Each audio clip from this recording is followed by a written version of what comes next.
Το ίδιο ανάποδα.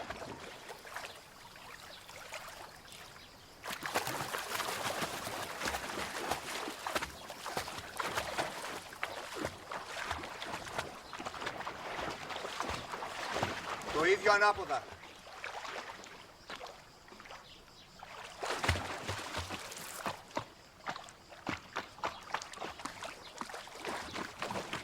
Εντάξει.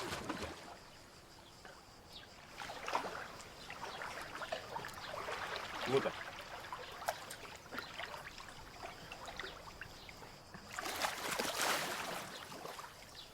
Έτοιμοι. Ναι. 3, 2, 1. Πάμε!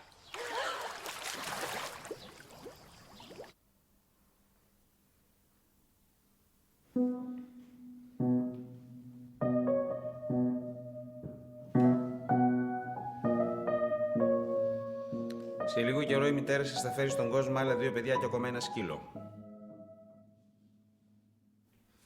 Ξέρω ότι ίσως κάποιοι από εσάς δυσανασχετήσουν λόγω του ότι θα χρειαστεί να μοιραστούν με τα καινούργια τους αδέρφια το δωμάτιό τους, τα ρούχα τους ή ακόμα και τα παιχνίδια τους.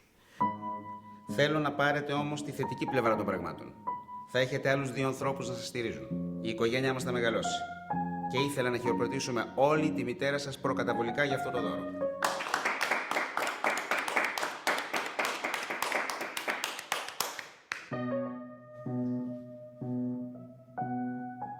Δεν θέλω να μοιραστώ το δωμάτιό μου. Αν είσαι φρόνιμη, δεν θα χρειαστεί να το μοιραστείς με κανέναν. Θα είμαι. Ούτε εγώ θέλω να μοιραστώ το δωμάτιό μου. Αν δω βελτίωση στη συμπεριφορά σας και στις επιδόσεις σας, μπορεί να μην χρειαστεί να γεννήσω. Αλλά αν συνεχιστεί αυτή η κατάσταση, δεν με αφήνεται άλλη επιλογή. Όσο για το σκύλο, δεν σηκώνω κουβέντα. Θα γεννηθεί το συντομότερο δυνατόν.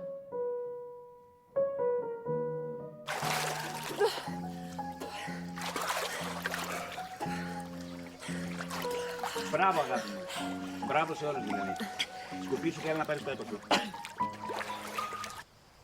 Μην το πιάσεις με χέρια βρεμμένα, γιατί μετά δεν θα κολλάει καλά. Και κάτι ακόμα. Η απόδοσή σας ήταν χειρότερη από την προηγούμενη φορά. Δεν χρειάζεται να επεκταθώ. Ένα αεροπλάνο. Έπεσε στον κήπο.